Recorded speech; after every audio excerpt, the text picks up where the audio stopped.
shown below is a semicircle with center O inscribed in a circular sector PQR. QR equal to 6 centimeter and RS equal to 2 centimeter. Find the radius of the semicircle.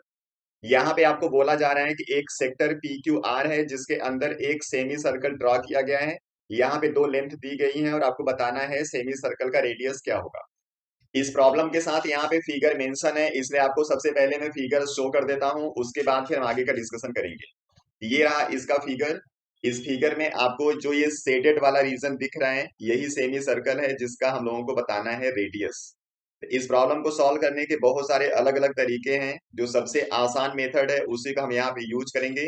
तो इसको हम लोग similarity से solve करने वाले हैं। तो similarity से सॉल्व करने के लिए आपको सबसे पहले एक कंस्ट्रक्शन करना है। तो यहाँ पे जो पॉइंट ऑफ कांटेक्ट होगा इसको कोई भी आप नाम दे सकते हो। यहाँ पे इसको नाम हम दे देते हैं टी।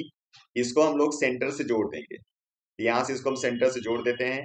अब यहाँ पे दो ट्राइंगल है जिनको सिमिलर करना है, उसमें एक छोटा वाला ट्राइंगल हो गया QTO और एक बड़ा वाला ट्राइंगल RSQ।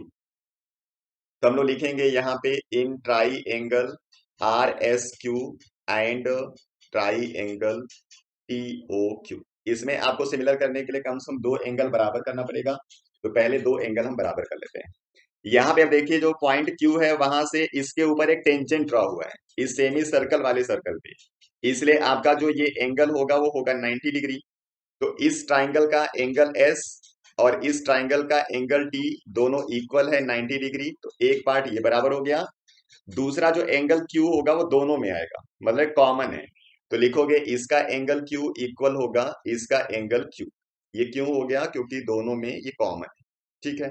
तो अब यहाँ पे डबल ए क्राइटेरिया जब लगाओगे तो आपका हो जाएगा triangle SQR similar to triangle S के बराबर T है, Q के बराबर Q, तीसरा इसका पॉइंट O होगा इसलिए आ जाएगा O।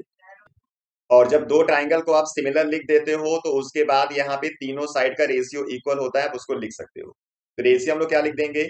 SQ का रेशियो TQ के साथ ये इक्वल होगा QR का रेशियो QO के साथ, and it is again equal to SR ratio TO। ठीक है। अब इसे वैल्यू हम यूज करेंगे, हमारा आंसर आ जाएगा। लेकिन इस वैल्यू को यूज करने से पहले यहाँ पे कुछ एज्यूम करना पड़ेगा। चलिए सबसे पहले उसको एज्यूम कर लेते हैं। यहाँ पे OT रेडियस है जिसको बताना है, इसलिए इसको हम लोग लिख लेते हैं कि ये R है। और जब ये R होगा तो P से O तक की लेंथ भी R होगी क्योंकि ये भी रेडियस होगा। अब P से पूरा Q तक का जो लेंथ है वो 6 सेंटीमीटर है। ठीक है, ये मेंशन है पहले से, क्यों मेंशन है? क्योंकि QR को 6 बोल रखा है, और अगर ये सेक्टर होगा तो RQ होगा रेडियस, तो QP भी रेडियस होगा, मतलब ये 6 सेंटीमीटर होगा।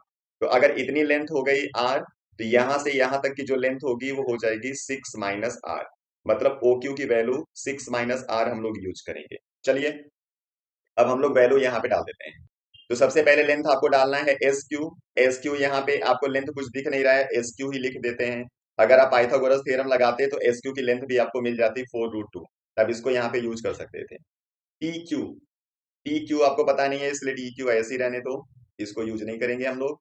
QR आप लोग देख लीजिए 6 दिया हुआ है। QO की वैल्यू हमने यहाँ पे लिख दिया 6 minus R। It is equal to SR की लेंथ दिया हुआ है 2, और TO ही रेडियस है जो हम लोग यहाँ पे बताने जा रहे हैं। इसको अब सिंप्लीफाई कर दो, इन्हीं रेशियो से R की वैल्यू आ जाएगी। तो 2 से इसको कट कर दिया, ये हो गया 3। तो 3R इक्वल टू हो जाएगा 6 minus R, 4R equal to हो जाएगा 6, R इक्वल टू हो जाएगा 6/4 मीन्स 3/2 मीन्स 1.5 सेंटीमीटर। इसका लेंथ 1.5 सेंटीमीटर है और यही इसका आंसर है। ठीक है, चलिए नेक्स्ट वीडियो में फिर आते हैं दूसरे प्रॉब्लम के साथ। आप लोग पढ़ते रहिए, अपना ख्याल रखिए। Thank you.